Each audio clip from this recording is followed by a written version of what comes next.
Las crónicas Caracol nos llevan esta semana a una travesía por zonas remotas de la geografía colombiana a bordo de los buses de la selva. Son los veteranos aviones DC-3 que durante décadas han protagonizado grandes hazañas, unas veces en la guerra y otras en sitios insólitos como los polos del planeta. Carlos Julio Betancur cruzó las llanuras y selvas orientales en estos aparatos que se niegan a morir en los hangares.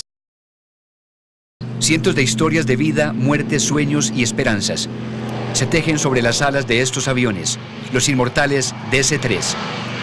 Son los buses de la selva, de decenas de pueblos perdidos en la inmensidad del territorio colombiano, allí donde la única forma de llegar es a punta de coraje, necesidad, pericia, valor, romanticismo y una buena dosis de suerte y, por qué no, de temor y de miedo. Un DC-3 es el avión más hermoso y más versátil del mundo. En mi concepto, en él sabemos que somos pilotos, porque sin ellos seguramente somos más del montón. Pero volar un DC-3 es la vida, es la esencia de la aviación. Villavicencio es su capital mundial, así lo consideran veteranos pilotos, auxiliares, mecánicos y conocedores de estas rudas y a la vez románticas lides de una aviación guerrera y arriesgada que vuela por la inmensidad de la Orinoquía y Amazonía colombianas, regiones que representan el 55% del territorio de nuestro país. En caso de una falla, el piloto aterriza en la pista más cercana que encuentre, si puede ser un potrero, y ahí aterrizamos y ahí yo lo desvaro. Aquí hay media Colombia que a lo que único medio de transporte es el avión, entonces no lo pueden sacar tampoco de operación porque mucha gente ha montado primero en avión que en un mismo carro. Antes de viajar a algunos rincones de la Orinoquía y de la Amazonía colombiana, localizados en el lejano departamento del Guainía, en los límites entre Colombia, Venezuela y Brasil, encontramos a las afueras del aeropuerto Vanguardia de Villavicencio estas placas, en las que se hace un homenaje a 192 pilotos, quienes en su mayoría perdieron sus vidas en estas remotas regiones colombianas.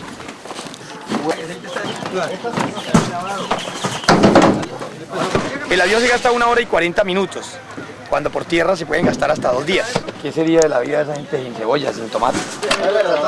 Parten para perderse en ese mundo extenso de junglas profundas e inexpugnables, de sabanas amplias que llegan hasta donde no alcanza la vista, consideradas en la actualidad como la futura redención económica del país.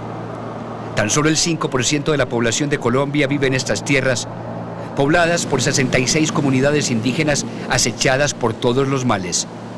Los DC-3 vuelan hacia esa Colombia desconocida, tan alejada como abandonada, donde no existen las carreteras, los lujos, los carros, el agite o la civilización, pero sí la magia, las riquezas naturales, las etnias indígenas, los colonos, la guerrilla, los paramilitares, los narcos, los soldados, los aventureros. Lo único que no pueden cargar estos pájaros metálicos es la presencia del Estado. Después de hora y 50 minutos de vuelo, llegamos a Barrancominas, poblado ubicado a orillas del río Guaviare, que sirve de límite con el Bichada. El DC-3 ha sido el apoyo de nosotros aquí y la fuente de ingreso aquí para esta región. Sacar un paciente en remisión es muy complicado por el tiempo, por las avionetas que no vienen constantemente acá. Barrancominas fue el epicentro de la operación Gato Negro en el 2001. Allí se rompió el romance delictivo entre el Frente 16 de las FARC, comandado por el Negro Acacio, y el reconocido narco brasileño alias Fernandinho.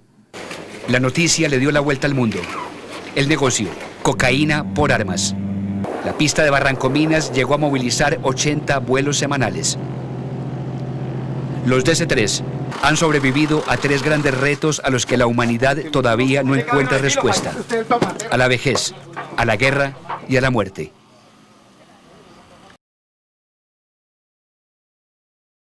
La historia de los DC-3 comenzó en los años 30 del siglo pasado. Estos aviones se fabricaron para la batalla. La Segunda Guerra Mundial los vio nacer y su apoyo fue vital, pues se utilizaron en el famoso Día D, transportando tropa, equipo pesado y prestaron servicios de ambulancia durante el conflicto. Su vocación humanitaria y social es absoluta y perdura. En los Estados Unidos, estos veteranos del viento, grandes impulsores de la aviación comercial moderna, forman parte de clubes exclusivos en los que se imparten cursos de pilotaje y forman parte de shows que congregan a miles de amantes de este versátil e invencible avión. Pero estamos en Colombia. Esta es una de las rutas aéreas más peligrosas del mundo.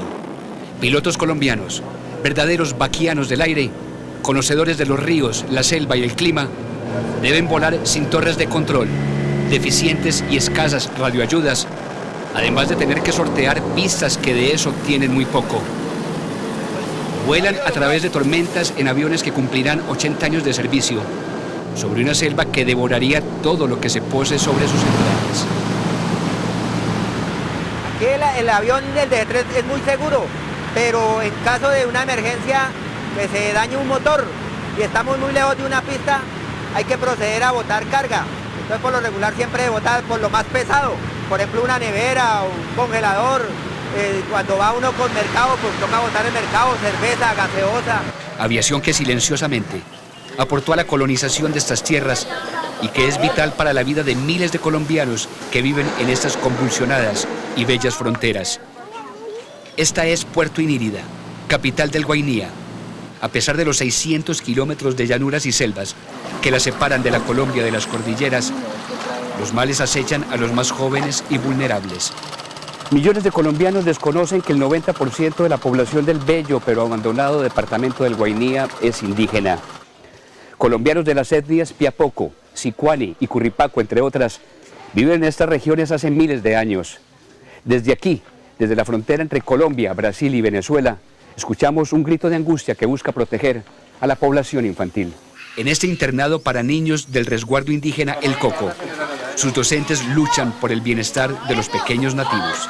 Hay una flagelación grande a nivel de maltrato y abuso sexual. Son niños que llegan sin querer estudiar, son niños que llegan rebeldes, son niños que llegan aislados, son niños que llegan conflictivos. Hay muchísimos jóvenes y niños también involucrados en el problema de la drogadicción, prostitución, pandillismo en nuestro municipio, hasta casos de satanismo, de muchachos que ya uno oye decir que están involucrados en el satanismo. Aunque algunos casos están en manos de las autoridades del bienestar familiar, estas profesoras hacedoras de patria suplican por más apoyo y presencia estatal. A esto se suma que las brigadas para llegar a las comunidades indígenas del Guainía se convierten en faenas que requieren dedicación, mística y espíritu aventurero. Los niños en el Guainía se mueren de diarrea, se mueren de gripa, se mueren de malaria, se mueren de enfermedades que nosotros podríamos prevenir. Hay comunidades que están tan alejadas de aquí, de la capital Inírida, que duran 20, 30 días, 40 días navegando y caminando por la selva, por caminos que llaman varadores. Entre tanto, los niños indígenas del Guainía seguirán jugando, sonriendo y luchando a las orillas de sus ríos, esperando que los atardeceres traigan noches de alegría y paz, sin el acecho de aquellos que, camuflados en las sombras de la selva, buscan acabar con su futuro e inocencia. De la mano y la experiencia del capitán Cortés, un llanero nacido en Paz de Ariporo, Casanare, seguimos volando a uno de los rincones más inhóspitos y alejados de la geografía colombiana. San Felipe, a orillas del Río Negro, en la frontera con Venezuela y muy cerca de la Piedra del Cocuy, en los límites con Brasil. Uno saca a muchas personas enfermas, sitios donde solamente hay un centro de salud y no hay las condiciones para poder sobrevivir. Entonces, este avioncito presta el servicio como ambulancia. No, que ese es el único medio que tenemos para transportar los alimentos a la comunidad. Es la única forma que tenemos. Selvas y más selvas separan a este bello poblado del resto del país. El corregidor de la ciudad de San Felipe, como él mismo la llama, describe sin temor la Colombia fronteriza. Es otra Colombia. Este pueblo ha estado en 4 años atrás completamente en el abandono del Estado. Aquí mandaba era la guerrilla, Frente 16, Primero, Séptimo, 44 y 39. Esto era un camino del paso de cocaína hacia Brasil, donde era cambiada por droga, la droga la cambiaban por armamento, cosa que en el momento ya se acabó porque ya tenemos la fuerza pública aquí hace 3 años. Venezuela queda allá, en el momento ellos tienen sus campamentos allá en Venezuela. Llegó el avión, llegó la comida cara, kilos de tomate a 8.000 pesos y de carne a 15.000. Llegó la información 20 días después. Un colombiano debe pagar 500.000 pesos para salir de aquí, sacar de su bolsillo 3.000 pesos por una gaseosa o una cerveza. Un galón de gasolina puede llegar a costar 20.000 pesos. Por esto, el contrabando es permanente. San Felipe está a 3 horas 20 minutos de vuelo desde Villavicencio. La llegada del avión es aquí, mejor dicho, algo muy grandioso porque estamos retiradísimos, estamos, mejor dicho, en la puntica, como se dice. El problema ahorita nosotros difícil aquí es el bolívar, porque aquí más que todo se mueve es el bolívar, que los pesos es muy difícil porque los pesos lo mueven de pronto gente que llega así y ustedes están un día o 2 días y no es mucho lo que consuman. Yo vengo aquí a Colombia a comprar porque principalmente aquí las verduras y todo los traen muy frescas, nos atienden muy bien. Entonces para mí es un privilegio de estar veniendo a comprar acá porque lo que pasa es que en Venezuela no llegan mucho las verduras y si llega demasiado alta, demasiado cara.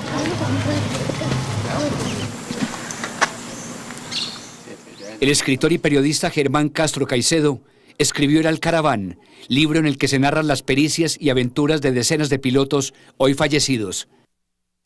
Giovanni Bordé, un aventurero que sacó del fondo del río Vaupés un DC-3 accidentado y que un año después puso a volar nuevamente, fue uno de ellos. Y consiguieron flotadores, no sé qué cuestiones, canecas, le amarraron, le metieron compresores, le llevaron compresores a base de batería, a base de plantas de gasolina, y fueron, le metieron, lo sacaron por partes hasta que lo sacaron a flote el DC-3. La historia de Tomás Caicedo, un indígena que salió de las selvas cercanas a Mitú y que años después se convirtió en el único piloto indígena que ha tenido Colombia, reposa en las páginas de su libro. ¿Cómo se sentirían esos indígenas cuando llegara ya un indígena piloto? Eso era impresionante verlos cómo se le botaban, lo besaban, se le arrodillaban. Barrancominas, Puerto Inírida y San Felipe. 3 lugares de la geografía colombiana recorridos a lomo de DC-3. Inolvidables para quienes los visitan. Totalmente olvidados para millones de colombianos que seguramente no saben que existen.